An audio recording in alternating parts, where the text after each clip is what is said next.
this is a great honor for every fan of the Dallas Cowboys. I'm honored to be in the NFL.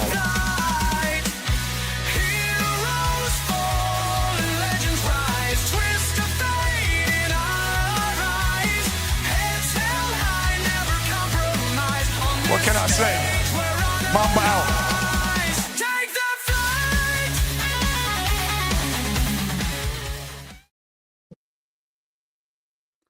Well, all right, everybody, welcome to the afternoon show. It's your boy J-Make11 with Tony Gonzalez, and Gonzo is on the mend, and hopefully within either today or tomorrow, the next couple of days when he gets all the way there, he will be back and hanging out with us. Until then, me and Tony are going to continue to hold down the show.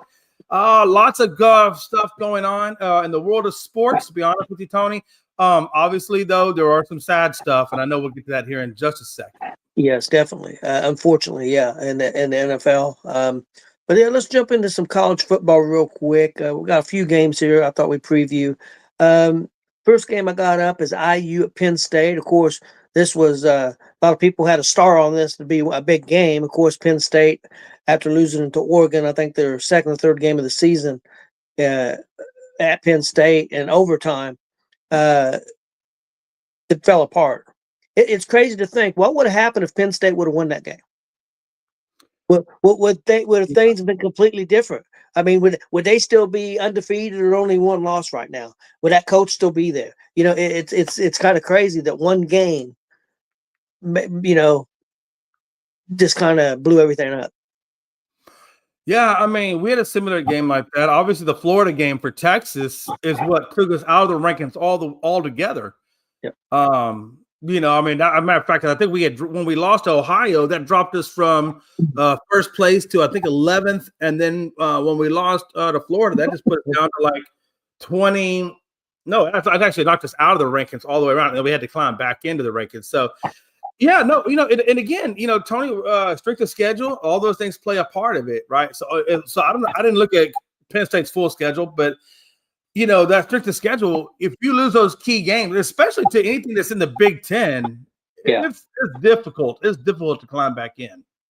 Yeah, and then the quarterback got hurt, and that's changed things. Now, Penn State did play Ohio State good for about a half last week. It was a close game for a while, and then it just kind of fell apart. And having not their normal quarterback, I just don't think Penn State has enough to stay with IU. I mean, I think it could be close for a while, but I think eventually IU will wear them down and beat them, you know, by maybe 14, 20 points. But Penn State still got a lot of talent on that team. They still got, I mean, they got a lot of talent on that team, but without their quarterback and an interim coach, I mean. It is at Penn State, so I guess you never know. And IU has trouble in the past, has had trouble beating a Penn State team. So it could be an interesting game, but I think IU comes out the victor. Jay? Yeah. So Penn State, Iowa State. I'm not a big. I'm like you said, but especially with the quarterback issue, I think Penn State is just done for the year. Honestly, in my opinion. I think they're living to fight another day.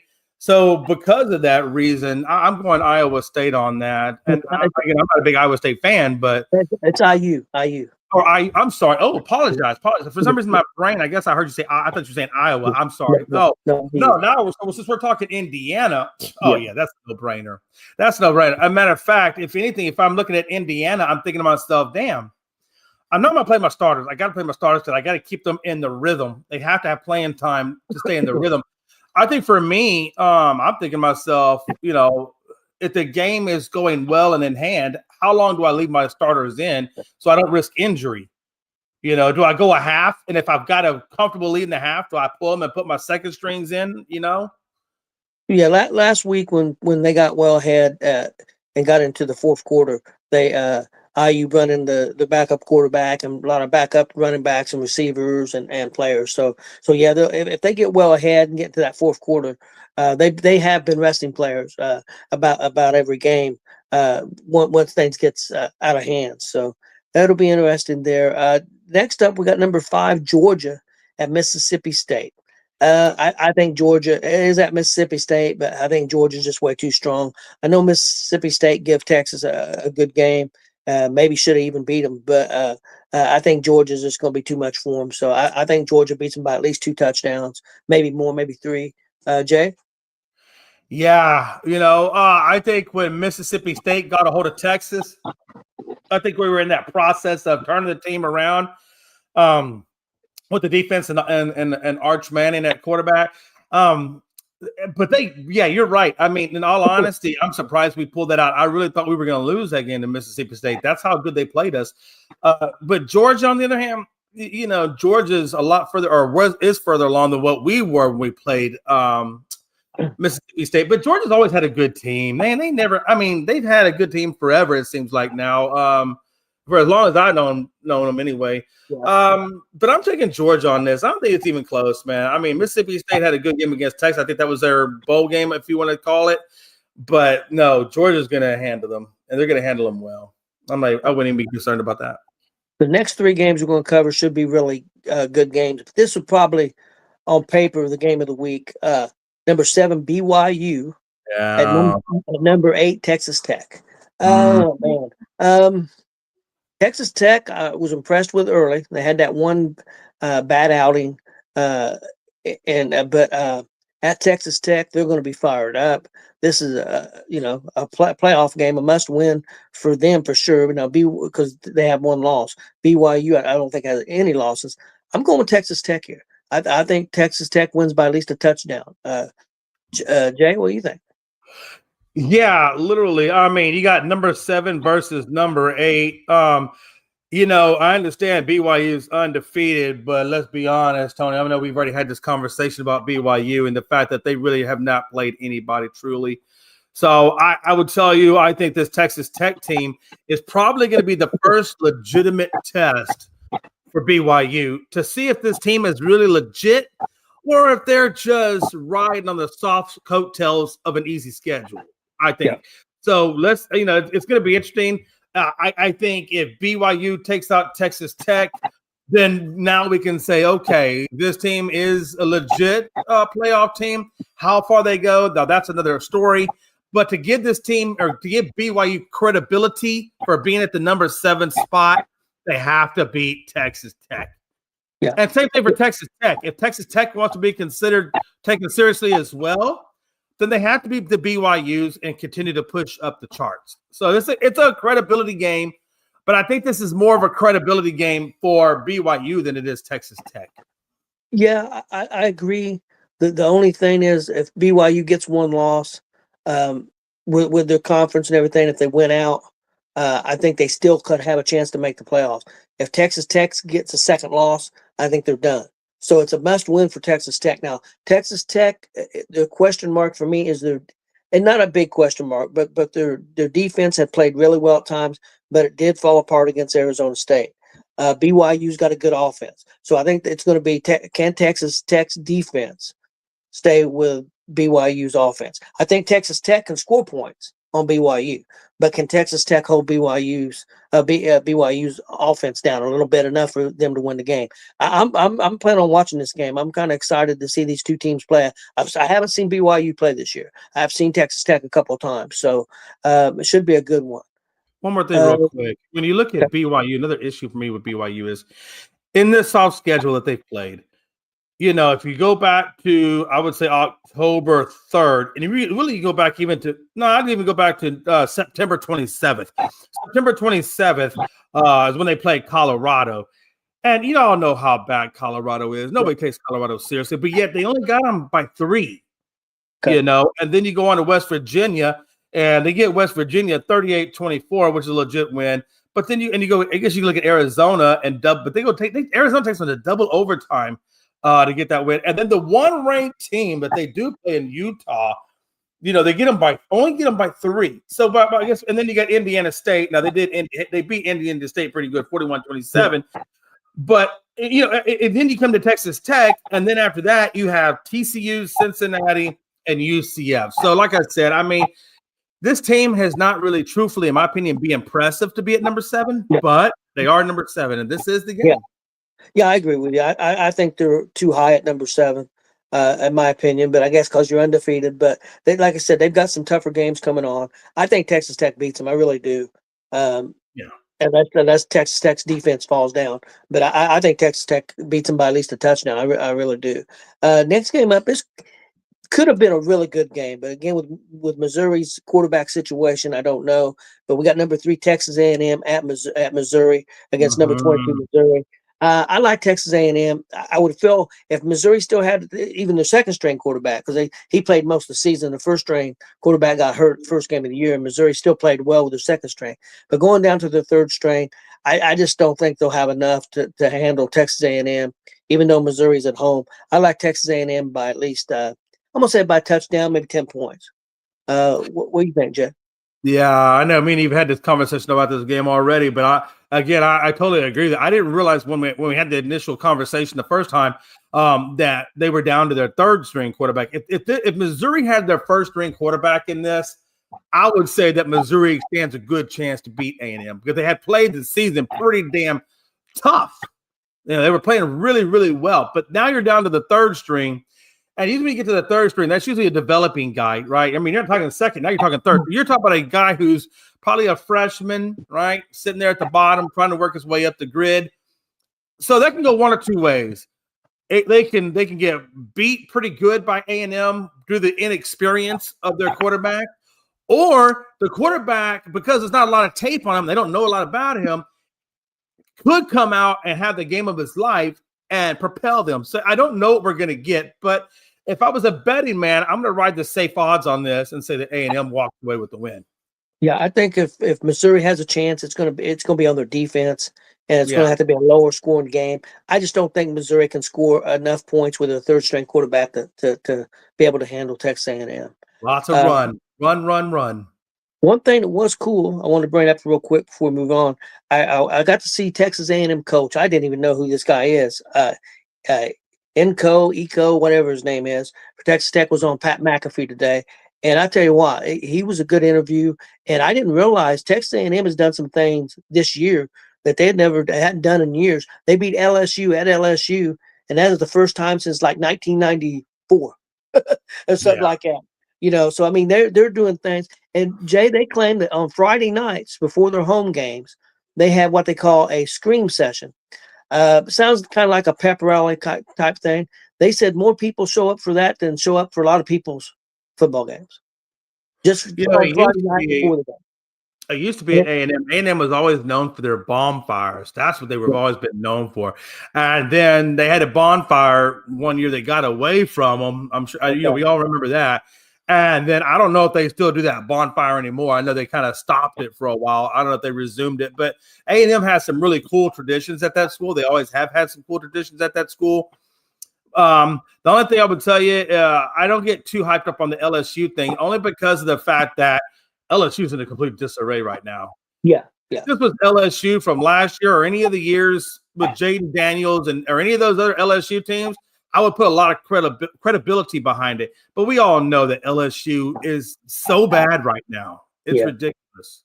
That's true. That's true. Let's move on to my next game. It should be a good one. Number 9, Oregon at number 20, Iowa. Iowa is a sneaky good team. They're the only team that played IU really, really tough. And what I mean by that, their defensive and offensive line stood up to IU. Actually, I'll be honest with you, their defensive line smacked IU's offensive line around a little bit.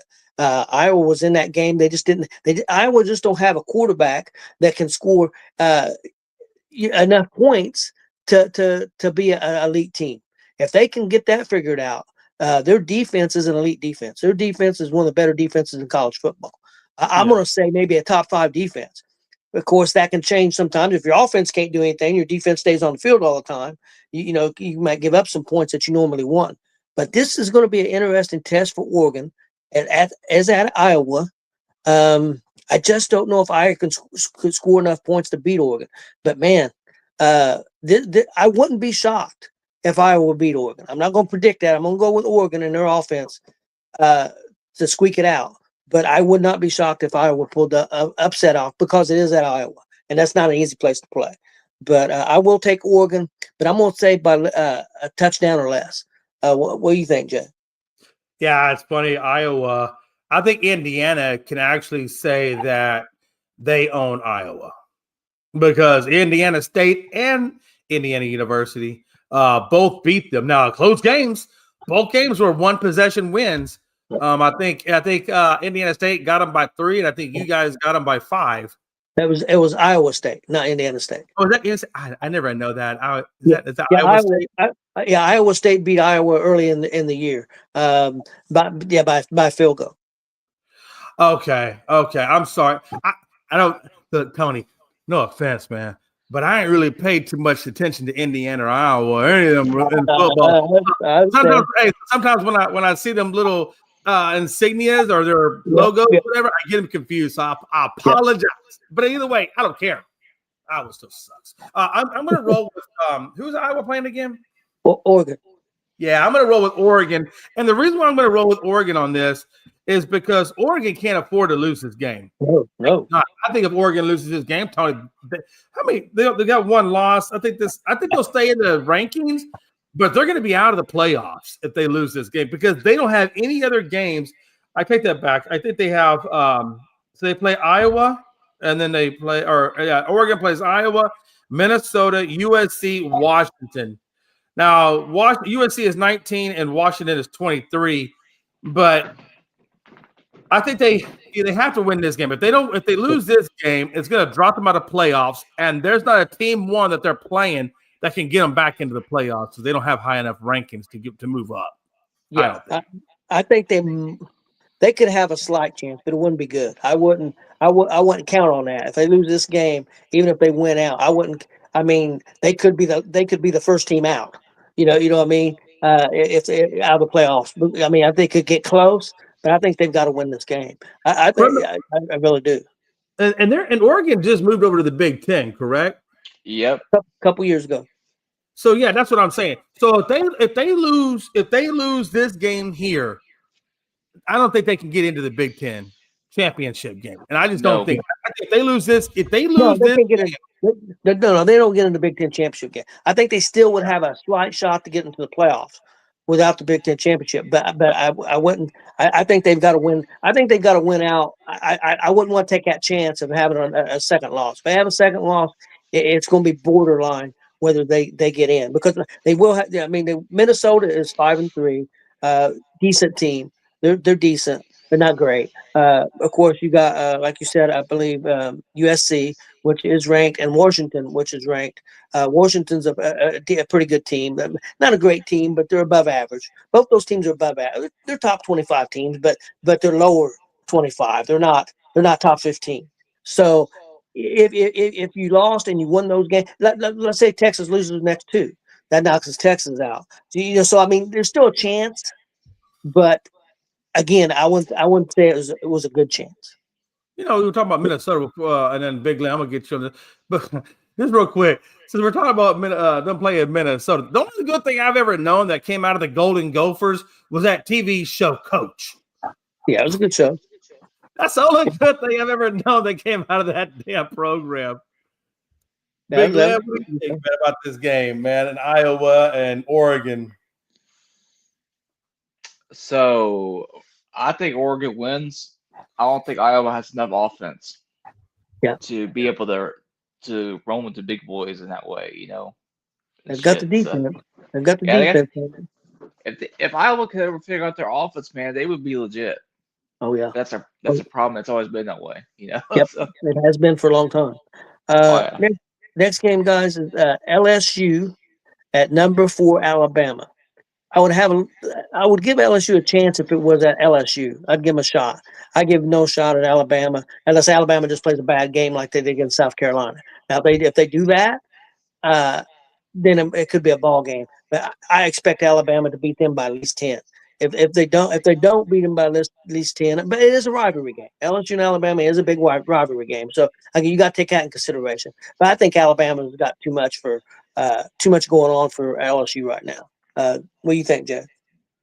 I just think that, like I said a minute ago, when we were talking about LSU and we were talking about A&M topic, I just think that team is in a disarray. The one thing I will give them is at least there's a little bit more clarity now at the athletic director. Now he got that interim tag removed, so now he will move forward as their official athletic director. Right now they have an interim coach in there that's not going to be the guy that gets the job done going against Dabar. I think Alabama is going to come in, and unfortunately they're going to roll the hell out of that Tide all over Last State University and them Tigers, and I think they're going to put them on the chopping block. So no, I think Alabama is just too much for a team that is in, honestly, a coaching disarray right now. That's true. I just think they had the leadership guiding them, the right leadership guiding them against an Alabama. Yeah. Big Lynn, what do you think? It's going to be Roll Tide left, Roll Tide right, all the way to LSU in that way. So, okay. And the last game I had down was Auburn at number 16, Vandy. I don't think Auburn has enough for Vandy at Vandy. I think Vandy is a team that still has an outside chance to make the playoffs. I think they've got to win out, but they're one of those teams that if Texas falls or another team falls, they could sneak back in there. So, but Vandy has to win out. So I think Vandy has – Auburn's a decent team. I wouldn't say they were a great team, but they're decent. But I think Vandy wins this game by at least a touchdown. What do you think, Jay? Yeah, no. I would probably just echo your sentiments. Vanderbilt, when Texas played Vandy, I thought Vanderbilt was a good squad. Obviously, Texas benefited a lot off of that. But I think Vanderbilt's just way too much for Auburn. I think Auburn has a lot more to do in terms of growth. Auburn the War Eagles have just not been able to do battle well enough for a while. So I think Vandy's going to go in there and smoke them. And Big Lynn, what do you think? Vanderbilt, they're going to blow the hell out of their ass. Yeah. It's going to look like that scene from Great Outdoors where the bear gets his ass blown off. I've seen Auburn keep track of the scores, and I've seen them be in a lot of ball games. But it seems like by the end of the game, they fall out of it. They just don't have enough to really stay with the big dogs. So, I think Vandy's got them. And let's give some props to Pavia. I mean, honestly, Pavia, I think it's how you say his name, Pavia. Pavia. I like this kid. When I watched him go against Texas, I felt like he was fearless. I felt like he had no problems. If he had to scramble and try to get some yards, he's a very tough kid. Yep. Very tough kid. And I think that's one of the things I like about Vandy is I like the toughness of their quarterback. And let's be honest, the dude's at like almost 2,100 yards, and Arnold for Auburn is just barely getting to scratch the surface of 13. So clearly, Auburn is much more of a run game. So if Auburn's going to have a shot against Vanderbilt, they're going to have to play tough D, put pressure on Pavia, force him out of the pocket as much as possible, and really run the hell out of that ball. Yeah, I agree 100%. Unfortunately, guys, we got some sad news in the NFL. I'm going to let Jake go into it, but it was a Dallas Cowboy. Unfortunately, a young guy, I think 23, 24 years old, Marshawn Nealon. He's a defensive end for the Dallas Cowboys. And, Jay, I'll turn it over to you on this subject. All right. By the way, good to see you, Chris. It's good to see that happy face. Yeah, man. Marshawn Nealon, 24 years old. The only thing we know is some slight details. We don't know why he was in a police chase, but the police were suing him. The Department of Public Safety was pursuing him for a good little bit at about 10:30, 10:45 last night. And then he wound up crashing. So he's from Plano. But he wound up, which is about an hour and a half. No, it's about an hour and 15 west of Dallas. But Frisco police was chasing him. Texas Department of Public Safety was chasing him. And then that was about 10:30 last night. And then they lost him. And then he crashed his vehicle. And then once he crashed his vehicle, he fled on foot. And they lost him. And then at about 1:31 this morning, they found him deceased from a self-inflicted gunshot wound.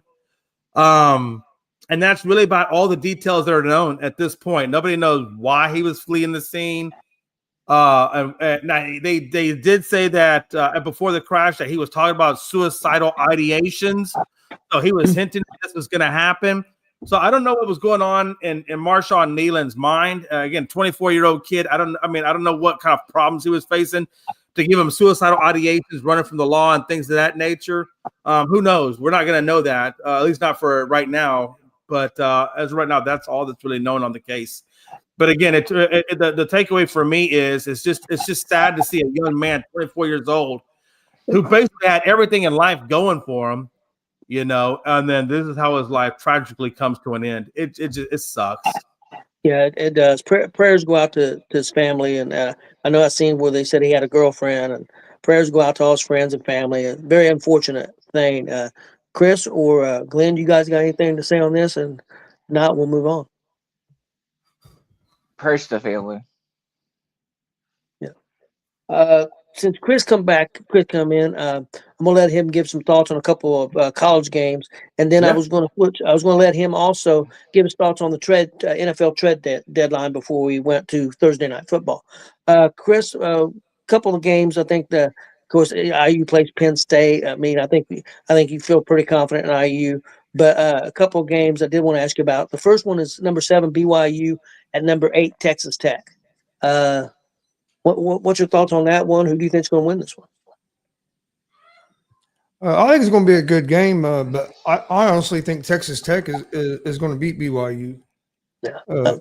I think Tech's defense is going to be able to slow BYU's offense down and not let BYU be able to control the clock. So, yeah, I like Texas Tech quite a bit in that game, really. Yeah, I agree with you. That's the way I went. And then also number 9, Oregon at number 20, Iowa. Being at Iowa, I think Iowa's got a shot. I went with Oregon, but I would not be shocked if Iowa could upset them. I just don't know if they can score enough points. So your thoughts on this one? Yeah, this one I think is going to be a one-possession game. I agree with you. I think Iowa has a shot, but it's just hard for me to pick Iowa because of their offensive struggles. But being in Iowa and weather is going to play a factor. It's going to be about 35, 40 degrees with a pretty good wind. Yeah. So that can help slow the offenses up some too. But I think Oregon pulls it out just because like I said, I can't bet on Iowa's offense. But I do think it's going to be probably going to be a field goal game.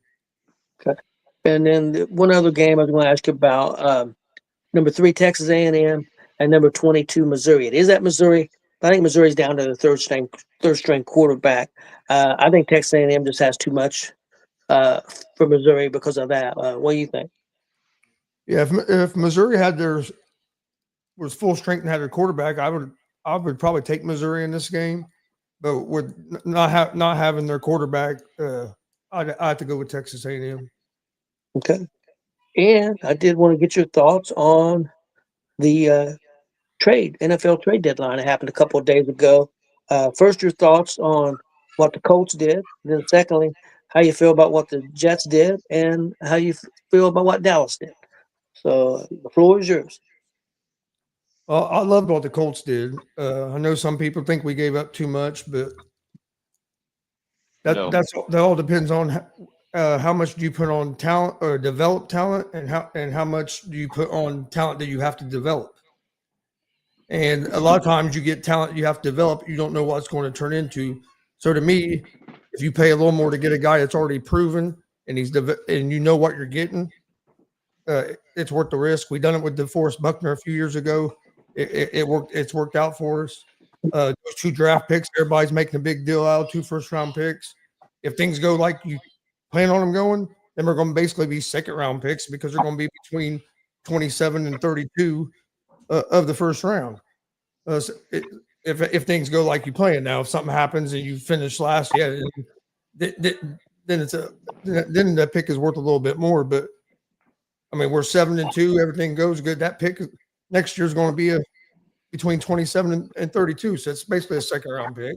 Yeah. So no, I love what the Colts did. I had told you if they'd done anything, we needed to either get a corner or another pass rusher. They went with the back end. He fits perfect for what Lou Anarumo likes to do. Lou Anarumo wants to play man, so he can use his disguises blitz and stuff up front. And now when Chidarius Ward gets back, you have Ward on one side, Sauce Gardner on the other side, and you have Mooney. Like we're going to have one of the best secondaries in the AFC. So yeah, I really like what the Colts did. I think what the Jets are doing was stupid. Yeah, you got a bunch of draft picks now, but this is the same thing you done 4 years ago, and you traded away the guys that you got 4 years ago, 3-4 years ago that you just paid in July. You just gave Sauce Gardner all this money. It wasn't like gave him the money a year ago. They gave him the money in July, right before the season started. They signed him to that big deal. So you're trading away the pieces that you should be building around to go try to find another Sauce Gardner or another Quinnen Williams. It just don't make no sense to me. If you want to start over, get rid of your veteran players and bring in young players that you think are going to fit your system and build around a Quinnen Williams and a Sauce Gardner. You got to build around them guys till you find your quarterback. I mean, and that's one thing that Ballard has done good. Everybody always wants to shit on Ballard. Oh, he won't ever make a trade. He won't ever do this. We finally did it. What did he do? We didn't have a quarterback. What did he do? He built up all the other positions. Yep. Offensive lines build up. Defense. We don't have the best defense in the world, but we got a top 15 defense. I mean, we got a good defense. Offense. We got weapons on the outside. You find your quarterback and you get you a tight end, and look what's happening. So you got to build the team, and these teams are just I think the Jets are just too impatient. They're not going. There's a lot of teams that get impatient and just blow things up to blow it up. Yeah, and, that just sets you back. My thing with the Ballard and people complaining about giving up too much is those are probably the same people that were saying that Ballard wasn't doing enough, and now he's doing something. They still want to be upset about it and shit. Yeah. Which I love the how Chris Ballard went out there and got the guys. So yeah, I like it. They're being aggressive. Absolutely. You think you have a shot? Go all in, be aggressive, and make a move. And they were calling people the Colts were calling all different teams looking for a defensive pass rusher or a corner, seeing what they could find that was available. Yep. And they ended up getting Sauce. This is why I look at this situation. I look at the Colts as a team that is there. They just need to tweak one or two little spots, and then they're really there. And that's what you're doing at this point. You're tweaking spots to perfect what you're putting on the field. And let me tell you something.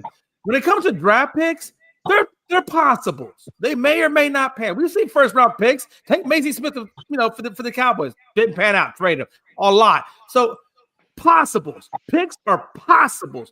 Sauce Gardner is a shutdown corner. Now, he is flashy. He reminds me of a Deion Sanders in that they were both flashy, but they also are both shutdown corners. They are both the corners that can shut down an entire section of the field. And when you got that kind of guy, you gonna tell me two first round picks ain't worth that? Hell, I wanted him. And I'm Big Glenn, I'm gonna speak to you for a minute. I think I can. I think you agree with me on this. Yes, that should have gone after Sauce Gardner. They should have took those 2 first-round picks that we got from Parsons, and they should have given for Sauce Gardner and brought his ass in and make a shutdown corner, because at least you got one side of the field you ain't got to worry about for the most part. Yep. And then work on the other. I mean, that's what we should have done. So I think the Colts were the winners. I think Sauce Gardner was the winner. I think the Cowboys were the losers. And I think the Jets are in the middle of the road. And what I mean by that is they did a great job collecting picks. But to Gonzo's and everybody else's points, they don't know what to do with the damn picks. So they won because they got the picks, but they lost because they don't know what to do with the damn picks. Yeah, I said this in the group chat the other day. They might as well just throw the whole damn team away at this point. Yeah. Chris, your thoughts on Dallas? I like what Dallas done. I think getting Quinnen Williams is going to be big for them. That really solidifies their defensive line, especially when everybody gets healthy. Is it going to make them a top 10 defense this year? Probably not. But I do think it's a good pick for their future and building that team and getting that defense back on track. So yeah, I like what they've done, and getting Logan Wilson wasn't a bad pickup either. He can play some ball. He's just been stuck on a bad team. Yeah, and that's the same thing for Williams. I mean, Williams' play went down the last year or so But again, you're on the Jets. It's a disarray. Getting back somewhere else with some And he's leadership and stuff. Yeah, and he's young. Like you said, he's young, but he's a 3-time Pro Bowler. I mean, he's a damn good player. I mean, I think they've got some building blocks there. Now it just depends what they do next year. Again, I don't think this deal helps them this year. And here's the and Dallas and Jay and Glenn, you correct me if I'm wrong because you guys are Cowboys fans, but I think Dallas Cowboy fans would look at that trade a lot different if the Micah Parsons thing hadn't happened just 2 months ago. Okay, if that was out of the equation and Dallas done this at the trade deadline, the Dallas fans would be ecstatic that Jerry Jones went and made a move. But since the Parsons thing just happened this season, I agree. I think that's why a lot of people are hating on this so much. Yeah. Let me explain my position on why I say Dallas lost. You guys, you're right. You're not wrong in what you said about Nealon and Logan. Okay, I mean not Nealon. Excuse me. About Williams and Logan. I agree. I understand what you're saying, and you're right. We would look at it differently because you got to think because it's a different situation. If we had Micah Parsons, that's our edge. That's our pass rush. That's our identity. So now you're adding pieces that complement Parsons being there. But Parsons isn't there anymore. Yeah. So those complementary pieces don't have the effect on the defense as much as if we would have got Sauce Gardner. If we would have had Sauce Gardner, that would have been a guy that can, put he would have had more impact on that team. Because that would have been at least a little bit of secondary help versus what we have. So what you're saying, Jay, is it should have been you that got, or it should have been us in that way that we got Sauce Gardner. I just feel like if you lose a big piece that is like Parsons, that is your team, then you at least need to get an equally big piece that can have the same effect or close to the same effect. So you know what I'm saying? Like Williams is great for in the future. But he doesn't do anything for us really right now. He doesn't move the needle for us right now. You get a Sauce Gardner in our secondary, and then the needle will move a little bit because now you've got a shutdown corner, and now you can start, doubling up on some other people. So it's just different situations. That's why I think Dallas fans would feel differently because they're two different situations. Yeah, I think Dallas is fine offensively. I think what they got to look for in the future is they got to find a pass rusher, and there's going to be some guys available. I mean, that guy from Cincinnati. I mean, I don't think he's going to be there after this year. I think he'll be gone. I mean, that could be a guy in free agency that you could go after. And I mean, people are going to, He's going to be a Colt. Well, okay. I hope you're right. There you go. Yes. But anyway, I mean, I think Dallas or the owner had lost faith in Parsons. He was upset. It wasn't going to work, so you got to forget about that now. But if you can find a pass rusher, and then you also got to find some, whether you in the draft or whatever, you got to find some good defensive backs. and if you get that defense straightened out, Dallas has a good enough offense to play with the teams in the league if they can build up that defense. So it's going to be interesting. I think Dallas. Like I said, it just ain't going to help them that much this year. But I think it is a right step in the future for them. But I understand Dallas fans being possibly upset. Dallas's problem is they're projected to be $78 million over salary cap. Okay. Over next year's salary cap already. So Jared. They don't have a whole lot of options to make moves because they're going to have to get under the salary cap. I mean, that's why, like, if you look at Dallas, they can't. They're not going to be big movers and shakers in free agency, but where they can improve that team is in the draft, and that's what Dallas has to focus on is this draft. And if I'm Dallas, the number one thing I'm trying to do is get a damn edge rusher. Yep. Yeah, think Jerry. I was gonna say, you think Jerry gonna take a pay hit? Hell no, he ain't. I'd go after that pass rusher first round, and then probably my second, third, fourth, fifth round is going to be defensive backs. It's going to be that back end. Yeah. That way, if you're doing second through fifth with just nothing but cornerbacks, at least one or two of them, hopefully will pan out to be solid. And then you can really start talking about a defense because you already got your run taken care of with Williams and Clark, and then hopefully, like you guys are telling me this, I don't know much about Logan Wilson. I'm gonna take what you say. So you get Logan Wilson, and then we get Overshawn back from injury. You can start building that defense. But yeah, we're gonna have to really. I would say if I'm Jerry, I'm saying, look, Jerry, you got 2 first rounders. You got the one from Green Bay, and then you got your own. So you got 2 first round selections, and then you got. I mean, I'm going straight defense, Tony. I guess that's what I'm trying to get at. I'm going straight defense the whole draft. Yeah, I don't disagree with it. Okay, guys, let's move on to some Thursday night football. We'll be honest, I'm not real excited about this game. It is a rivalry game, but we got the Las Vegas Raiders at the Denver Broncos. I'm not seeing the Raiders have been in disarray most of the season.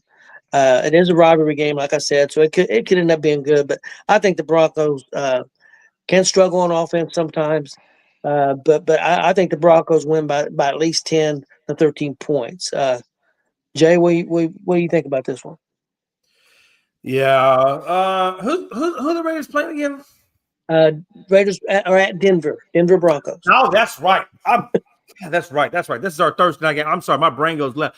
I actually wanted to ask you guys this question. Okay, Gonzo. Yeah, just keep your ass on mute. Damn, man. I missed you, Gonzo. I really did. I really meant that when I said you have been missed, because I have not had anybody in my ass for a while now, and it's good to be back, brother. Yeah, Jay, you're fucking that right now, man. So.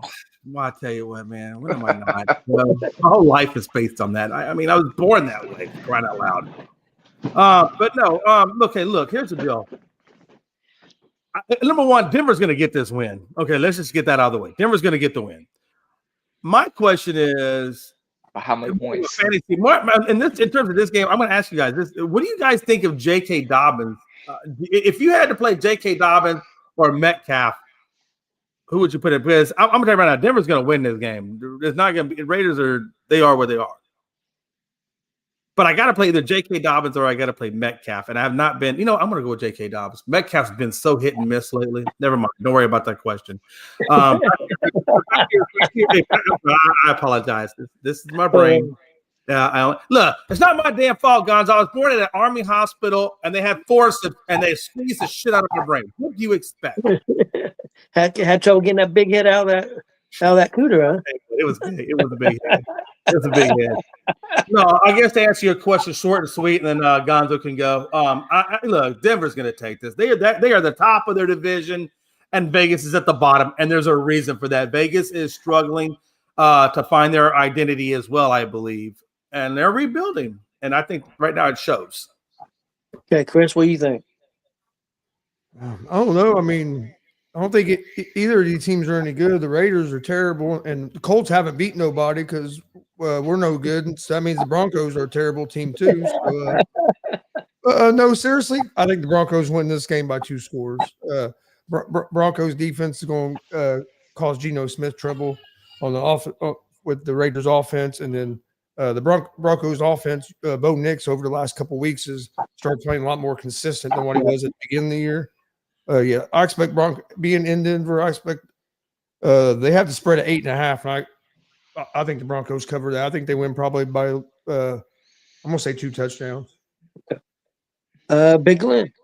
This looks like one of those games where it's 35-10, and I'm taking the Broncos, obviously. Okay. All right, guys, let's go on the hot seat. My first hot seat question. This is for college football. If you had to bet on a team right now between these 2 teams, who would you bet to win? Ohio State or IU? Jay, if you had to make a bet, who you betting on? Are you betting on Ohio State or are you betting on IU? Yeah, this is a tough one because, and I told you this the other day when we were talking about the rankings, and I felt like if you put IU at number 1 and Ohio at 2 right now, I wouldn't be mad at it. I think they 1 and 2. Those teams are just so good right now, what they're doing. The only reason I'm giving a slight edge to Ohio is because of John Daly, and John Daly is just an amazing coach. What he's done with That's that the Ohio golfer. Oh, Jay. I know I said John Daly, John, whatever his name is. Damn it. His name is Ryan Day.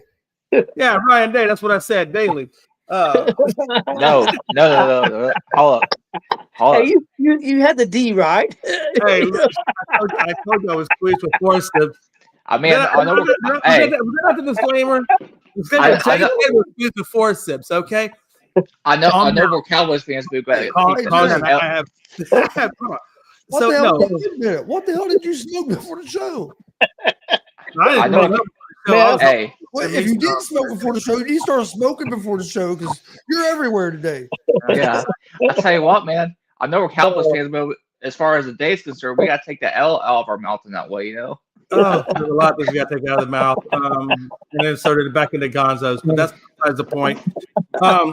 Okay, I'm just saying that I can't stop laughing now. Okay, so no, let's get back. Let's focus. So Day, Ryan Day is. I think he's a great coach. Obviously, Ohio is coming off. They're the champions. They're the ones who got to unseat. And Indiana has got Signetti, and Signetti has off that Nick Saban tree has done a great job with Indiana. I mean, putting Indiana in a great position. But right now, I'm rolling with Ohio. They have shown that they are still the champions until somebody takes them out. So I'm going to give a slight edge to them, because over IU. But it ain't by much. Just a little bit of an edge. I'll go next. If they meet, and you may not know this, James, so this could change your mind. Maybe not. But if they meet this year, more than likely, it's going to be in the Big Ten championship, and that Big Ten championship game is in Indianapolis. It'll be where the Colts play. So IU might have a slight home field advantage. Maybe. I mean, it's not their home field, but there'll be a lot of Ohio State people there. So I mean, it's going to be. Columbus is only a couple hours from 3 hours from Indianapolis. So there's going to be a lot of people there both ways. But I think they're. I don't want to say they're going to be hungrier than Ohio State, but I think the fact that this game would be in Indiana and be such a statement game, I would go if they met with IU. Big Glenn. I've been keeping an eye on the ticket sales for the Big Ten championship game, and they're usually around the $100 range. These bad boys right now are in the $300 range, so everybody is buying them up from IU, which tells me that it will be mostly IU fans. Like it'll be 60-40. It won't be like anything crazy like 70-30. It'll be mostly IU fans because this would be the first time in the Big Ten title game ever. I don't think, Glenn, I don't think it'll be 70-30. I think it'd be lucky to be 60-40. Yeah, and I'm not sure. I'm not sure it'd be that. I think it'd be close 50-50. I think Ohio State will. They've got a massive. I know they do. I'm saying with it being our first time ever, I think that I would give us a slight advantage in that way. I do. To answer your question, though, I do think IU would get it. But that's one thing we do need to think about. Being first time ever. I mean, I don't know if it's the first time they've ever been in a Big Ten championship game, but if they had been in one before, it's been a long time. And Ohio State's been there many times, so that the Ohio State would have a slight advantage there. But I still think IU can get the job done. Chris. Yeah, I like IU. And that's no disrespect to Ohio State. Ohio State's real good. I think it's going to be a great game when we do get to play here in a few weeks. But the reason I go with IU is defense. Ohio State has a good defense, but I think IU is a little more talented on the defensive front than Ohio State is, and I think our offense is capable of scoring just as many or more points than their offense. I think last year, being the first year there, maybe we got a little overwhelmed when we first got to play that big game against Ohio State, and we started out. A lot of people forget, we ended up getting blown out. But if you watch the first half of that game, IU was in that game. Ohio State couldn't move the ball, and then we had that big mistake. The momentum turned, and we could never get it back. Well, then this year we got a chance to play a big game like that in Oregon, where Ohio State ain't even been able to win, and we went in there and we controlled the game. We were more ready for the moment. And I agree, Day's a great coach, but a lot of people don't understand this about Signetti. He's won championships everywhere he's coached. When he was at IUP, Google it. They won the national championship. He went to James Madison. Yes, it was FCS. He won the national championship there. Made James Madison's program so good that they got moved from the FCS up to Division I, and then he had them in a bowl game their first year in Division I, and that's when he left and came to IU. So like the moment's not going to be too big for him, and I think he knows how to get his team prepared for the big games like that. So yeah, I like IU, and full disclosure, I'm a big IU fan too. So. I'm home. But even taking that out of it, just from the eye test, watching these teams play, I think IU is just as good as Ohio State is. So it's going to be a fun game to watch. I'm trying to get to it. I got one caveat to this that I want to put in. You know, I just looked at Indiana's schedule. I looked at Ohio's schedule, and again, I'm not trying to knock these guys because Ohio is the champion, and I know how good Signetti is. We all know how good Signetti is, and John Day or Rob Day, whatever the fuck, Ryan Day, whatever the fuck his name is. No, Jim Day. My problem with y'all schedules. When I look at the SEC schedules, the SEC plays harder schedules. They just do. Go back and look at Texas. Texas plays like Georgia, Vandy. A&M. I mean, there's and I'm just using Texas as an example. Not that I'm trying to. I'm just saying. It just when I look at y'all schedules and I look at the SEC schedule, they're not as brutal. How's it not as brutal? Okay, well, okay. Glad you asked. Let's take a look. Now, Ohio, be quiet. They played Texas, which was 1. Illinois, which is 17, and Michigan, which is 21st. Those are the 3 teams that they played the entire year. Okay. Then you go. I'm not gonna pick up yours, but you. So let me go to IU real quick. No. I want to hear this. I want to hear Yvonne at the SEC schedule. Okay, that's fine. No, I was just kind of I was just setting the stage. But okay, that's fine. Okay, well then let's just take Texas just as an example, and then we'll go to Bama and Georgia. We'll take those are the top 3 or 2 out of the top 3, I should say. So let me go pull up Missouri, Oregon, Iowa, Syracuse, Vanderbilt, Wake Forest. Okay, here's Alabama. I'm gonna pull up Alabama's schedule. So you look at Alabama, let me pull up their full schedule. And they played. Now, these are back-to-backs. So you got Georgia, Vandy, Mizzou on October the 11th. And Chris, I don't know if their first-string quarterback was out of that or not at that point. Yeah, the first string went out first game of the year. It was the second-string quarterback, but they played well with the second. Regardless, let's say he was there, though. Let's just assume he was there. So you got number 5, Georgia, number 16, Vandy, number 14, Missouri, number 11, Tennessee, South Carolina, LSU, number 12, Oklahoma. That's their schedule. You gonna tell me? Hold on. Let me finish it now, because I'm not going to hit mute. Are you going to tell me for 1 minute that your schedules on either one of those 2 schools is heavier than that, or even equal to the heaviness of that schedule? That's all I'm asking. I'm gonna go mute. Okay, so what you just said, Alabama, which played probably one of the toughest schedules this year. Yeah. They played 5 ranked teams. Ohio State played 3 ranked teams. Not too big of a difference. It's 2 games. Other thing is, everybody wants to talk about how strong that schedule is. I think a lot of it is you guys are overrating the SEC, because look at the Big Ten. There's Iowa, all these other teams that are ranked. They're trying to get in, but guess what? They can't beat Indiana or Ohio State. It's not my fault that Vanderbilt and Texas and these teams are beating up on each other. I don't mean that they're better than these other teams because they're beating each other. To me, that means there's more parity in the SEC. The Big Ten, there's more dominance. Yeah. Maybe. My thing is how many ranked teams has Texas played and beat this year?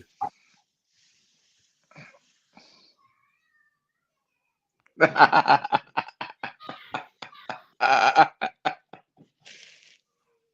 can't hear nothing you're saying. Yeah, I know. It's okay. Even when I'm not muted, you don't hear it, so it's okay. What's the pressure check? I'm kidding. I'm fucking with you. Okay, so I'm going to give you the Ohio game, but you only got us by a touchdown.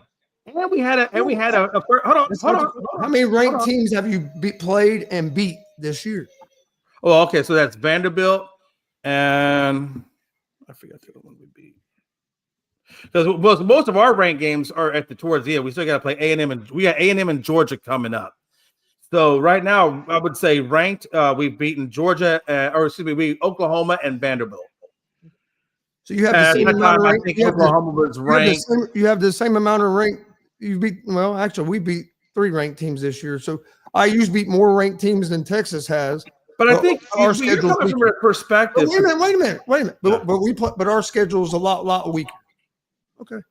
See, it Jay, is a weaker schedule. It really honestly is. Well, I agree with you on Alabama. I think Alabama, like Chris said, got one of the strongest schedules in the league. I don't think Texas is much stronger than IU. I think it's pretty close.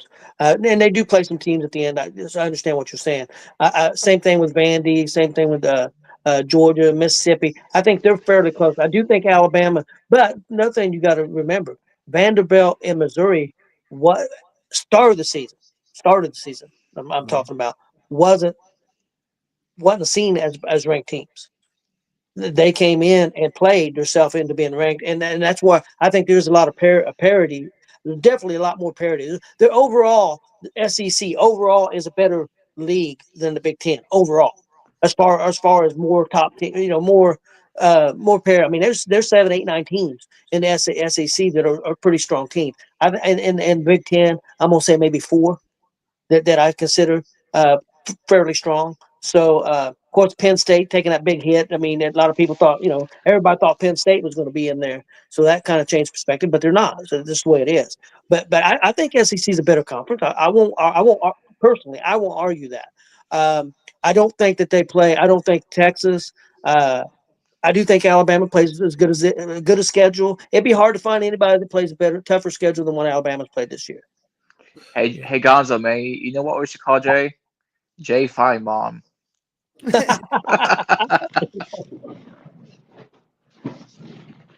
Fucking like you. Just kidding. I love you, Glenn. No, but okay, one more time. So then you look at Georgia, right? This is Georgia's schedule. They got Tennessee at 15, Alabama at 17. They lost to Alabama by 3. Then they got Kentucky, Auburn, number 5, Ole Miss, and then they got Florida, and then they got Texas at 11 and Georgia Tech at 17 to close out the season. What I'm saying is every SEC team, even Texas, plays at least 5 medium to high ranked teams. Now, you're telling me, well, we got tougher teams, but I'm saying, look at the schedule. Take out the wins and losses. What is a more brutal schedule to get through? Regardless, if Texas gets to in the playoffs, or if we even get close to the top 5, given what we've gone through in terms of our transition of a quarterback and our strength of schedule, that says something. I'm sorry. I look at Indiana's schedule, and yeah, you got a couple of teams in there that are going to give you fits, but your road to the playoffs isn't as hard as our road. It just isn't. I know you're going to say it's not, but in my opinion, what I'm looking at, it is. Okay, to me. I'll send you a box of tissues. It'll be all right. And I like Charmin because I have sensitive skin. See, that one ply shit don't get it done. I need at least 2 or 3 ply tissue paper. I'll be sure to autograph a box for you. See, my thing is, and there's going to be a thing. We beat, say IU beats Ohio State in the Big Ten championship game, then they're just going to come up with another excuse why IU don't deserve to be there. So it'd be all right. Especially I'll tell you this. If I'll be honest with you, if IU gets a national championship, I will give them props because then you're actually going against some. I'll tell you this right now. Yeah. IU Texas neutral field. I'm picking IU every time. I pick IU too. This year. No, I'm telling you right now. I pick IU. No. I would pick IU too. I would. You know what's funny? I think Texas is still working on that defense. I don't think Texas's defense is quite where it needs to be a contender for the national title. I just don't. And I think Arch Manning is coming into his own. I think you're seeing the evolution of Arch Manning when you saw that Vanderbilt game. He's starting to kind of pick up the rhythm now. So I think I'm looking at next year for Arch. I think next year, I think it's going to be Arch's breakout, and then I think he the goes. biggest problem with college football is there is no balance in the scheduling. So every team plays a different schedule. Right. So it's always been like that. And it's always going to be like that. Oh, But sure. That's why people that just go by rankings or this team's from this conference, you really don't know what's going on in college football unless you watch the game. Yeah. You want to know how good a team is, you got to watch them and go by what you see. You can't just go by rankings and a schedule. Not in college football. And you know, Gonzo, wasn't It's that not long? like these other leagues like the NFL where it's a more balanced schedule where everybody plays everybody for the most part. It's not like that in college. Well, I think the best point, I think the best illustration of what you're saying was, and me and Tony have talked about this, that if you look at the way the season started, how many of those teams are even remotely in the top 5? I think Ohio's still there. But I think maybe it's just Ohio. Has everybody else been replaced, I think, outside of Ohio in the initial? Penn State was there. Clemson was there. One Florida State at one point ranked pretty high. Not Florida State, maybe Florida, somebody. Florida, Miami. Yeah, Florida, Miami. A lot of them And guys they're not even there anymore. And you know, Gonzo, it wasn't that long ago that Ball State used to be on our non-conference schedule for the longest time, you know, so. Yeah. Okay, guys, let's move on. This is an SEC game. Let's see. And I'm going to go to Chris first and then Jay and then Big Glenn and then me. Who wins? Because I think this could end up being the SEC Conference Championship game, possibly. Alabama and Texas A&M. Who wins this game? Who wins this game, Chris? God, that's a hard one. Chris went away. Okay. Okay, Chris is back. Sorry, what was the question? Who wins? Alabama, Texas A&M. Alabama. I think Alabama's a little. I'm not going to say quite a bit better, but I think they're the better football team. I think Texas A&M's a little overrated myself. Their big win this year is against Notre Dame. And guess how they won that game? On a fumble in overtime. So it wasn't like they dominated Notre Dame. And a lot of people don't even think Notre Dame should be in the playoff because they play a weak schedule in this. And I think they forget that the team that's ranked number 3 beat Notre Dame by 3 points. Notre Dame's a good football team, but everybody wants to talk about the Texas A&M schedule. Where's the tough teams they've played so far? They're getting ready to play a little bit tougher teams the next couple of weeks. But, I mean, like I said, Alabama's been tested, and I like Alabama a lot in that matchup. See, okay, Jay, you go. Because I said Jay would go next. Go, Jay. No, go ahead and go. No, you go, Tony. Okay. I'm looking at something anyway. I don't disagree with you, except I watched almost the whole game of Alabama and South Carolina. And it was at South Carolina. I thought Alabama looked like horseshit. I didn't think they looked very good that game. And it could have just been a bad game. I like Texas A&M. I like that coach. I like what he's doing there. I think they would beat Alabama. I'm not sold on Alabama's defense. I'm sold on Alabama's offense, but I'm not sold on their defense. I do like the Texas A&M coach Elko. He's doing a good job there, and I like their program. I just think Alabama's a little bit better right now. Okay, Jay. Yeah. I agree with what Chris is saying. Unfortunately, I hate to say it, but I mean you're right. I mean the big game for A&M still to come is going to be when they play Texas at the end of the season, and then we're going to find out who's made out of what. Honestly, at that point, but you're right. They have not played the biggest of schedules, so there is some doubt there to legitimacy of how good this A&M team really is until they played some tougher competitions. And so I think because of that, and I know Alabama and what they've done with Georgia and things of that nature, I'm going to roll with Alabama on that one, just because, quite honestly, I just like I said, I haven't seen the credibility side of it because of the teams that A&M has played. So I'm going to go with Alabama. And Glenn, before you go, I'll tell you who might be the best team in the SEC. Honestly, I think it might be Mississippi. Ole Miss, but they blew that game to Georgia. I mean, they flat just choked that game away in the fourth quarter because they was kicking their ass. Mississippi might be the best team in the SEC. They really might be. Big Glenn? to jump on that real quick. Go ahead. I think it was last night or the night before that. I was telling you, Lane Kiffin don't get enough respect for how good of a football coach that dude is. Yep. Big Lynn?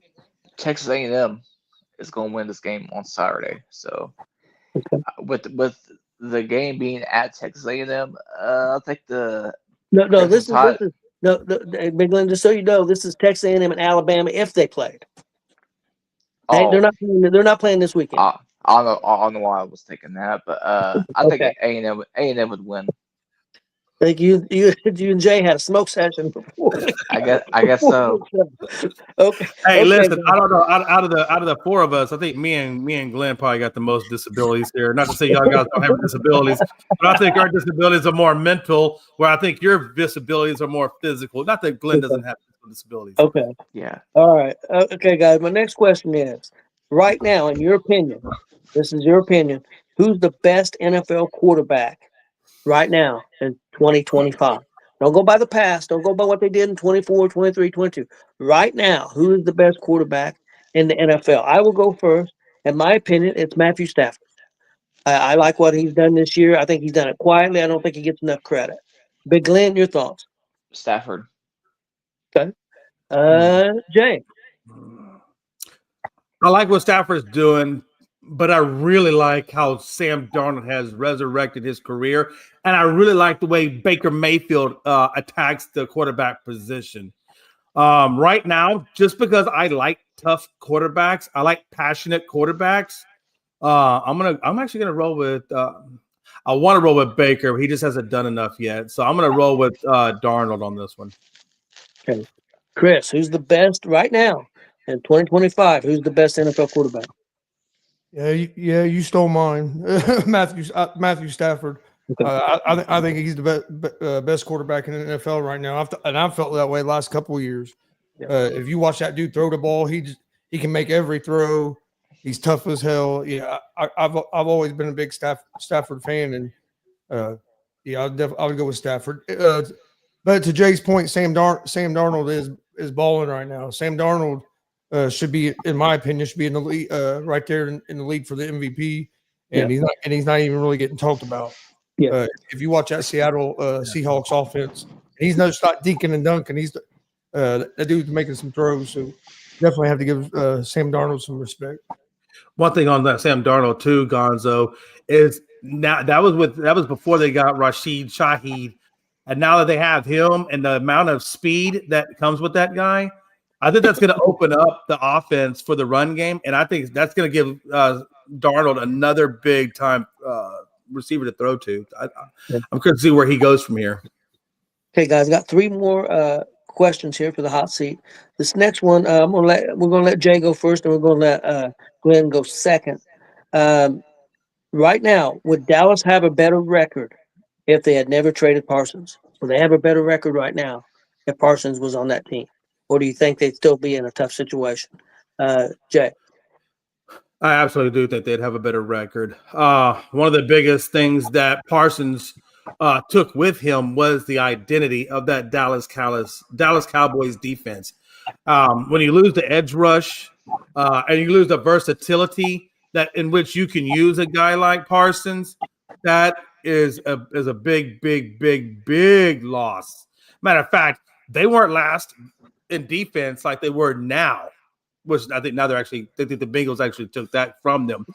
But no, I think when Parsons left, a lot of that defense went with them, and defense wins championships. So yeah, I think they would have a better record with him without them versus without him. Big Glenn. I think they do, but not much more. Okay.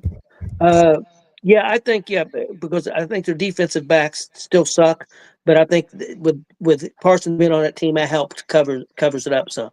I don't know if the record would be completely turned around and they'd be in first place in the division, but I do think that the record would be a little bit better at least. Chris, what do you think? What's Cowboys' record right now? 3-5-1. If they had Parsons, they might be 500. I don't see them making that big a difference because their secondary is just so bad right now. But I mean, he might help him a little bit when he did get to the quarterback here and there. But their biggest problem is you got to get to a 3rd and long, and they have trouble getting teams to 3rd and long where you can really cut your pass rush loose. So yeah, I think maybe they might have won maybe one more game so far if he was there, but I don't see it like it'd be one maybe 3 or 4 more games. Okay. Next question, guys. Who do you believe in more right now in the NFL between these 4 teams? The Broncos, the Steelers, the Buccaneers, or Seattle? Oh, Jay, shit. out of those 4 teams, who do you believe in the most? Seattle. Okay. I think Seattle has a great defense. I think they're like number 5. And now that they've added another really great piece to that offense, that improves that offense. And so, matter of fact, I mean, there's only a fractional difference between them and the Rams, even in their own division. So, yeah, I would go Seattle. That's who I believe in. Yeah, I agree with you, Jay. I like the running game. They got 2 running backs. They got receivers. They got a pretty good defensive line. I think as long as the offensive line holds up, I think they're a team that could possibly win the NFC. So I believe more than Seattle. I like the Buccaneers a lot, but they just had so many injuries. The Broncos are on the right direction for sure. Steelers, I'm not sure. I mean, their defense looked great this last game, but I mean, what are you going to get the rest of the season out of that? So yeah, I believe in Seattle more. Chris? Yeah, Seattle. Seattle's to me either the first or second best team in the NFC right now. Yeah, I like them and I like the Rams a whole lot. And another thing I like about Seattle is with this new coach, they've only lost 1 road game. Right. From last year to this year, like they know how to win on the road, and then they got a good home field advantage there in Seattle as well. I'd have Denver. I'd have Denver out of the 4 teams you gave me. Denver would be the next team that I would trust more, just because the way they've been playing. They have a great defense, and like I said, Knicks has been playing more consistent offensively. The Broncos have, and then my next one would be Tampa Bay. I'd have Pittsburgh at the bottom of those 4, trust-wise for me. Tampa Bay would have a chance to maybe pass the Broncos if they were fully healthy. But out of them 4 teams, I think the Broncos and the Seattle are the best 2. Okay. Big Lynn? I think Seattle has a chance to be in the Super Bowl. I really do. This question needed the Joe Hendry option. Anyways, it's got to be Seattle. I mean, look what the hell he did to freaking Washington on Sunday. Okay. This is the last question, guys, and we'll get out of here. Last question for the hot seat. In your opinion, don't worry about what everybody else says. Your opinion. If you, in your opinion, if you was going to name an MVP of the NFL right now, who would be your league MVP? I'm gonna go to Chris because I think he's gonna have the same answer I am. So, Chris, who would be your league MVP right now? Jonathan Taylor. Actually, I think he's the best player in the league. I really do. I don't think he'll get it, of course, because they get a quarterback. It'll go to a quarterback, and in my opinion, if you're going to give it to a quarterback right now, it'd be Sam Darnold. I think Stafford is who I would give it to if I was going to give it to a quarterback. Yeah. But no, I think Jonathan Taylor should be the MVP of the league. You look at his touchdown numbers, his yardage, just everything he's doing, receiving. Like, I think he should be the MVP. But if I know it's usually a quarterback award, and if I was going to give it to a quarterback right now, it'd be Sam Darnold. I can't disagree with you on Darnold, but I got mixed feelings. Darnold and Stafford's really close. I think I might go with Stafford if I was giving it to a quarterback. But I agree. I think Jonathan Taylor is the best player in the league right now, and that's right now at this moment. Jay. Yeah. You know, if it wasn't for the 6 interceptions that Dak has, because he's tied for a 62nd place. So don't do it. No, I'm not. Calm down. Let me finish my sentence. But you know, when you look at Dak, he's 4th in yards, he's 3rd in touchdowns, and he's 3rd in QBR. I mean, it's very hard. I mean, the only thing that really holds him back is his interceptions.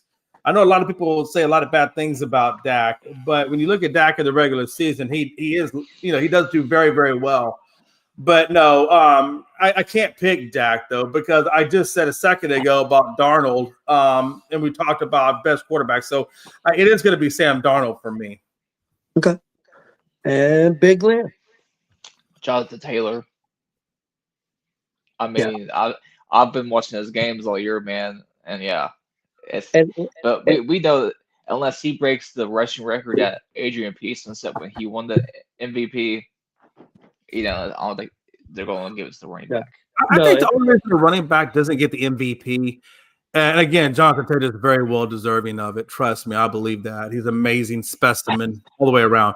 But the quarterback is just your general. He's the guy.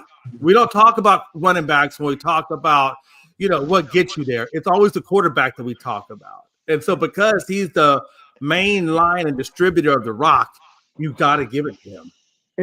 But the sad part is all the answers we give, I don't think any of them guys are in the top 8 right now. If you look at the odds, none of these guys are in the top 8 or 10. I think Taylor's way back. Darnold, I don't even know if Darnold's on the list. That's weird to me. That Stafford's way back. I think right now, I think seen a thing. I think they got Mahomes, and the top 2 guys, Buffalo and Kansas City, 2 quarterbacks right now. And right now, don't get me wrong, they're 2 very great quarterbacks. But as of this year, they're not the best quarterbacks in the league. They're just not. It's not a history award; it's a yearly award. And right now, those 2 been mid all year. You know how I know is because I got Josh on both of my fantasy leagues, and he's been mid up until this last Sunday. So, right. All right, guys, that's all I got. You guys got anything else before we get out of here? No. Just one thing. Do you guys got any wrestling shows coming up tonight? Yep, 8 o'clock. 8 o'clock, yeah. Face or Heel Pro Wrestling Talk at 8 o'clock tonight. Check that out. Talking a lot of pro wrestling, WWE, and stuff. So. Come on with us. Hey, are y'all guys? I just saw that again. You guys are the experts. But I just saw that is CM Punk the champion now? Yes, he won it last Saturday night on Saturday night's main event. Until Seth Rollins comes back from a fake injury, yeah. Plans got changed. That Seth Rollins tried to do a crazy move. I don't know what the hell he was thinking. It's called a coast to coast. It's from one corner to another corner. And usually people do it like a drop kick, feet first. He decided he's going to do it head first. And he launched himself from one side to the other. And, of course, he came down on that shoulder, and I think he tore a rotator cuff or something. Had to have surgery, and he's out for about 6 months. I don't know what he was thinking. I don't know how he thought that landing was going to somehow was going to turn out good, because there was no way to protect yourself doing that, and I think he found that out. But yeah, he's out for a while. I saw a meme earlier, and it was talking about the ages of the wrestlers now versus the wrestlers back in the Rock's age. Yeah, and it was weird because the wrestlers then were like 32 was the average age when Rock was with it, and now it looks like the average age now is 42. So wrestlers, I didn't realize that 40 some odd years of age, they're still in that good in shape to do what they do. Well, there's a couple of reasons for that, Jay. The one reason is I think 40 is the new 30. I mean, with the health and everything. And a lot of these guys, too, back in that day, it was starting to change a little bit, but there was a lot more drugs and alcohol. Now these guys don't do that. These guys play video games. They if they're on the road, they play video. Right. And the biggest change is the schedules. Back then, you wrestled 300 to 330 times a year. Now they're only wrestling about 200. So it's been cut almost half or a third how many times they wrestle. So I think that helps a lot. I mean, pretty much all they wrestle now is Friday, Saturday, Sunday, Monday. They have Tuesdays and Wednesdays, Thursdays off. So it helps the body. And some of those guys don't wrestle either. They may be on the Friday show, but they may not be on the Monday show. And some of them don't even wrestle Saturday, Sundays because they're not even going on the road as much. So it's more TV, matches than they do a Christmas tour. They do an overseas tour still, but they're not doing near many regular house shows. So their bodies have a lot more time to recuperate. So I think that's another reason, that they're doing that. And that's also another reason that they charge, I think, higher ticket prices too. They got less shows, so they're charging higher ticket prices. But the other big key to that is because people pay it. If people quit paying it, right now they're averaging. WWE's averaging per show. If you take all the shows and you average them out all together, they're averaging over 12,000 people a show. Damn.